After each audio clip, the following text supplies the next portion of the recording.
Olá, sejam muito bem-vindos ao canal Viva com Sabedoria. É um prazer ter o carinho de sua audiência. Se caiu de paraquedas pela primeira vez nesse canal, não se esqueça de se inscrever, deixar o seu like e também deixa o seu comentário. Esta é a série A Verdade Presente. E antes de nós começarmos a degustar a verdade presente, que é o nosso assunto de hoje, vamos falar com Deus em oração.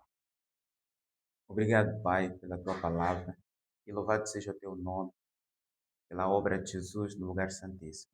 Conceda-nos o Espírito Santo na compreensão da tua palavra e desse maravilhoso mistério de Cristo no Santo dos Santos. Em nome de Jesus Cristo. Amém. O nosso texto, que é a base dessa série, nós encontramos em 2 de Pedro, capítulo 1, o versículo 12, que reza o seguinte: Portanto, não serei negligente em lembrar-vos a respeito destas coisas, embora as saibais e estejais estabelecidos na verdade presente. É importante clarificar quem é a verdade presente. E o próprio apóstolo Paulo deixa claro no versículo 16 até o versículo 21. Porque não seguimos astuciosamente fábulas imaginárias ao vos anunciar o poder e a vinda do nosso Senhor Jesus Cristo.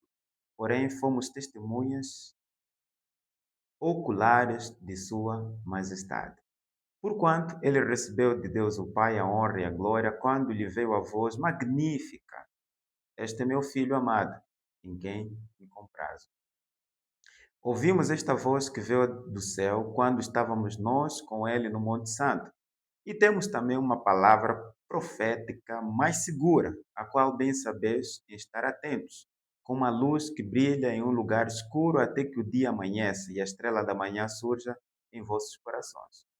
Sabendo isto, primeiramente, que nenhuma profecia das Escrituras é de particular interpretação, porque a profecia não veio no tempo antigo por vontade de homem algum, mas os homens santos de Deus falaram movidos pelo Espírito Santo. De acordo com esses versículos que eu acabei de ler, Jesus Cristo é a verdade presente. E está emoldurado em que base? Na profecia bíblica. As Sagradas Escrituras, especialmente na profecia bíblica. Então é preciso mesmo deixar mesmo claro quem é a verdade presente. A verdade presente é Jesus. Jesus Cristo é a verdade presente. Que profecia cronológica está emoldurado toda a verdade presente? Veja que Daniel capítulo 8, o versículo 14, Daniel 8, versículo 14, diz o seguinte: E ele me disse, até 2300 tardes e manhãs, o santuário será purificado. A profecia bíblica cronológica que apresenta de maneira clara a verdade presente que é Jesus Cristo é a profecia das 2300 tardes e manhãs. Então é importante que eu clarifique aqui. As 2300 tardes e manhãs é o pacote cronológico no qual a verdade presente se revelou. Jesus Cristo, como sendo a verdade presente, a sua entrada na história para redimir o ser humano e a sua contínua obra de redenção no santuário celestial está emoldurado nesse panorama cronometrado pelas 2300 tardes e manhãs. Vamos aos detalhes para que isso fique bastante claro para si. De acordo com as 2300 tardes e manhãs, nós percebemos que é uma profecia que está codificada para o tempo do fim, de acordo com todo o prospecto de Daniel capítulo 8. No entanto, em Daniel capítulo 9, o anjo Gabriel apareceu até a Daniel e esclareceu que das 2300 tardes e manhãs seriam separadas 70 semanas para a reconstrução de Jerusalém, o batismo do Messias, até a sua morte e o tempo em que o povo, a nação de Israel, deixaria de ser o povo de Deus. No entanto, aqui nós começamos a observar a verdade presente. Começamos a observar claramente a verdade presente. E nesse contexto, quem foram as testemunhas deste evento cronometrado que é a verdade presente, cronometrado nas 2.300 tardes e manhãs, mas apenas 70 semanas ou 490 anos, profeticamente falando, foram as testemunhas desse evento, ok? As testemunhas desse evento foram os 12 apóstolos que Jesus Cristo escolheu.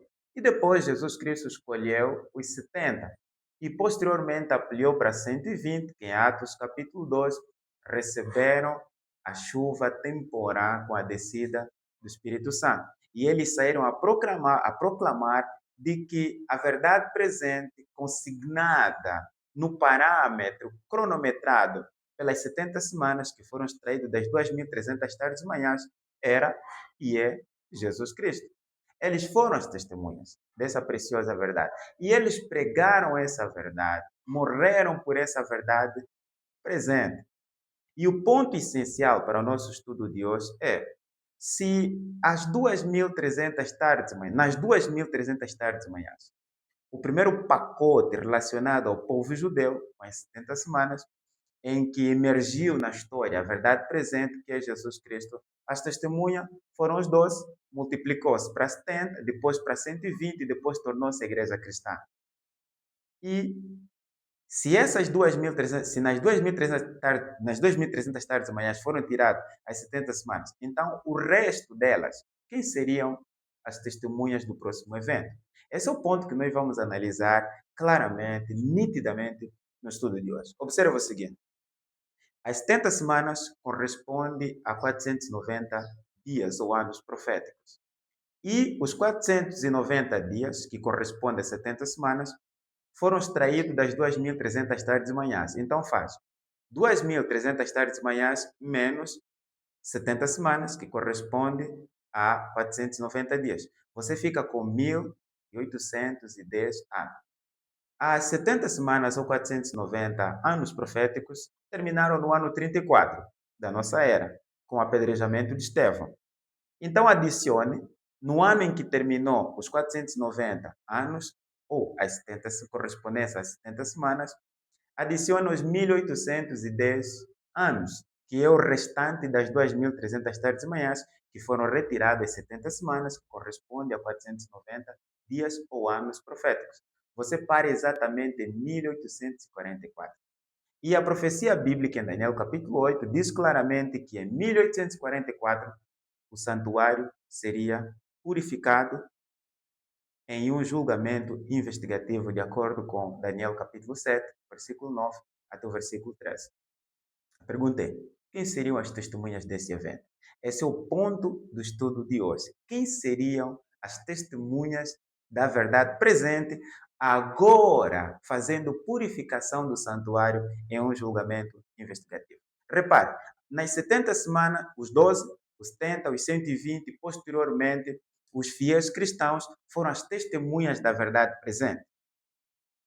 Após terminar as 70 semanas e a continuidade e o cumprimento das 2.300 tardes e manhãs em 1844, quem seriam as testemunhas do evento da purificação do santuário em um julgamento investigativo?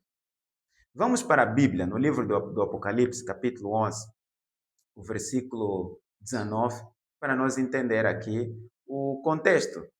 Vamos ampliar um pouquinho mais aqui o contexto com Apocalipse capítulo 11, o versículo 19.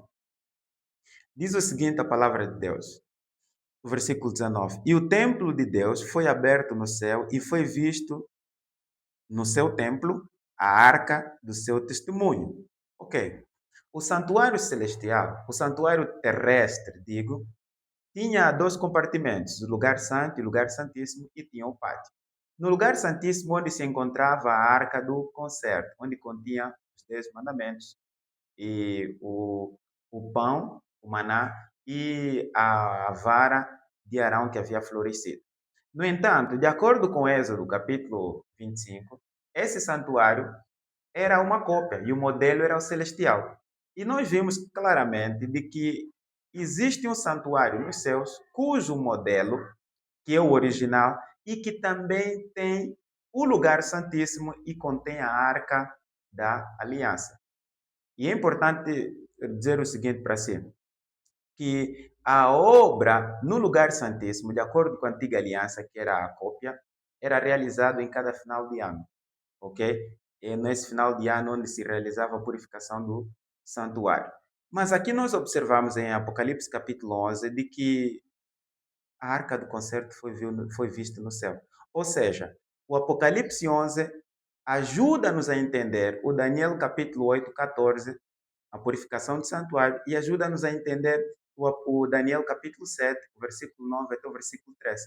O que quer dizer que o Apocalipse 11 revela exatamente que Daniel 8, versículo 14, com a purificação do santuário, tem que ver com a expiação dos pecados no lugar santíssimo, que Daniel capítulo 7 descreve como sendo os livros que serão purificados, ou seja, a expiação será por causa dos pecados contidos nos livros. Ficou claro?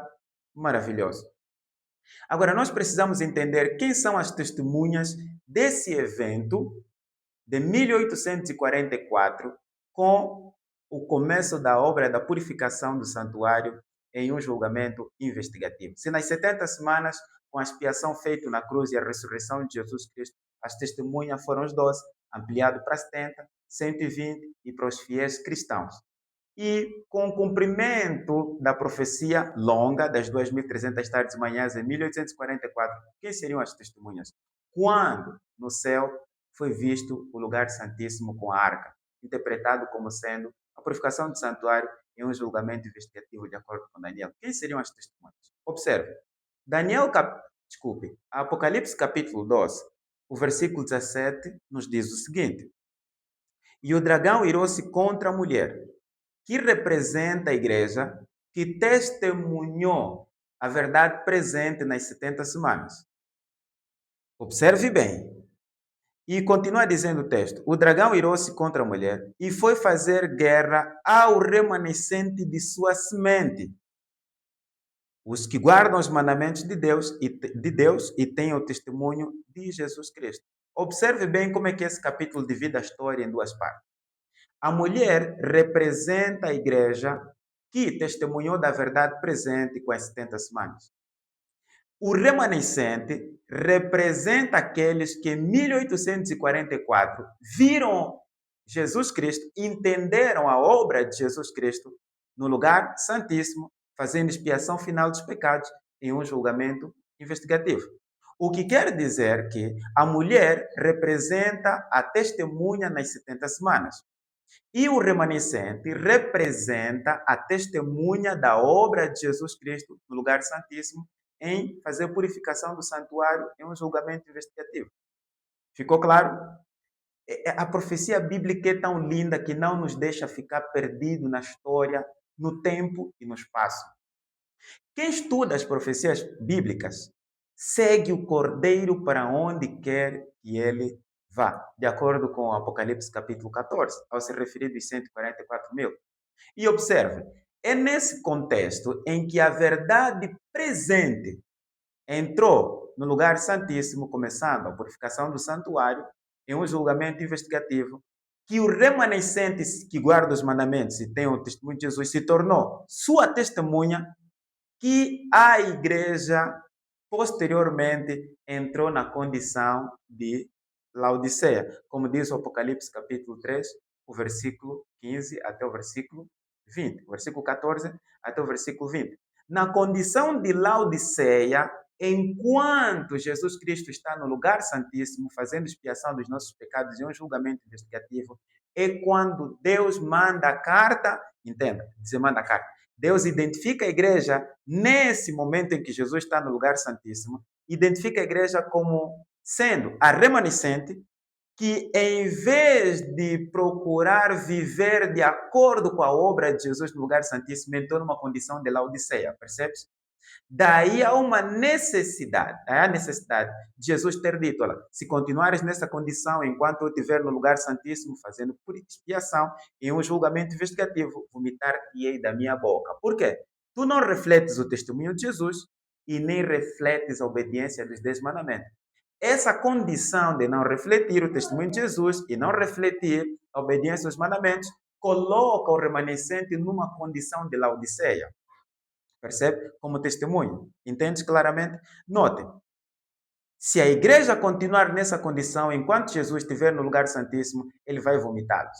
Mas, no entanto, será que ele vai abandonar a igreja nessa condição de Laodiceia? Percebe? O Apocalipse capítulo 7 introduz outro aspecto interessante. Apocalipse capítulo 7, o versículo 1 até o versículo 3 diz o seguinte: E depois dessas coisas eu vi 4 anjos de pé nos 4 cantos da terra, retendo os 4 ventos da terra, para que nenhum vento soprasse sobre a terra, nem sobre o mar, nem sobre árvore alguma. E eu vi outro anjo subindo do leste, tendo o selo do Deus vivo. E ele gritava em alta voz aos 4 anjos, aos quais havia sido concedido ferir a terra e o mar, dizendo: Não ferirás a terra, nem o mar, nem as árvores, até que tenhamos selados os servos do nosso Deus em suas testas.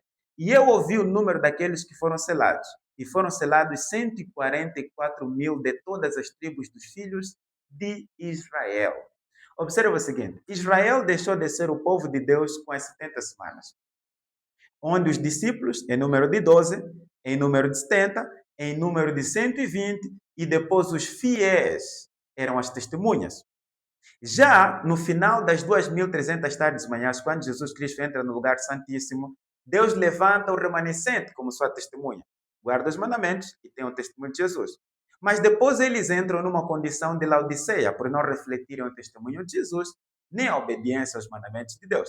No entanto, como o processo do selamento começou exatamente no momento em que Jesus Cristo entra no lugar santíssimo, é interessante que Deus, ao ver a igreja na condição de Laodiceia, ele vai preparar um exército que vão ser as últimas testemunhas até o fechamento da porta da graça, que é o momento em que Jesus Cristo deixa de exercer as suas funções ministeriais em fazer expiação final dos pecados em um julgamento investigativo no santuário celestial, no lugar santíssimo. Consegue me perceber? É basicamente o seguinte, para que você entenda.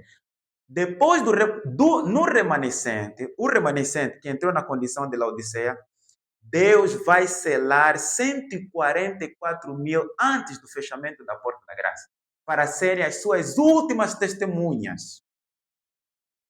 Não é interessante isso? É bastante interessante. Se olharem para Apocalipse capítulo 14, Apocalipse 14, o versículo 1 até o versículo 5, nós entendemos, vemos as características dos 144 mil em relação ao terem escrito o nome de Deus em sua fronte, e o nome de Jesus Cristo e da Santa Cidade. Vemos que eles têm uma experiência que ninguém mais terá, por cantarem um cântico que ninguém mais vai cantar, e observamos que eles não se contaminaram com mulheres, e vemos no versículo 5 que na sua boca não se... Ou seja, no versículo 3, no versículo 3, creio que seja assim mesmo, versículo 3, são identificados como 144 mil. No versículo 4, não se contaminaram com mulheres e seguem o cordeiro para onde quer que vá. E no versículo 5, na sua boca não se achou astúcia ou engano, porque são sem culpa diante de Deus. Essas são as últimas testemunhas antes do fechamento da porta da graça, completamente selados com caráter de Jesus Cristo. E são eles que vão pregar as 3 últimas mensagens e vão pregar no alto clamor a mensagem do terceiro anjo, recebendo o poder do Espírito Santo em toda a plenitude, de acordo com Apocalipse 18, versículo 1 até o versículo 4. Vamos colocar isso em pratos limpos. As testemunhas que vão apresentar, ou seja, que testificam que vão apresentar a obra de Jesus no lugar santíssimo, fazendo expiação final dos pecados e um julgamento investigativo, começou com o remanescente, que guarda os mandamentos e tem o testemunho de Jesus.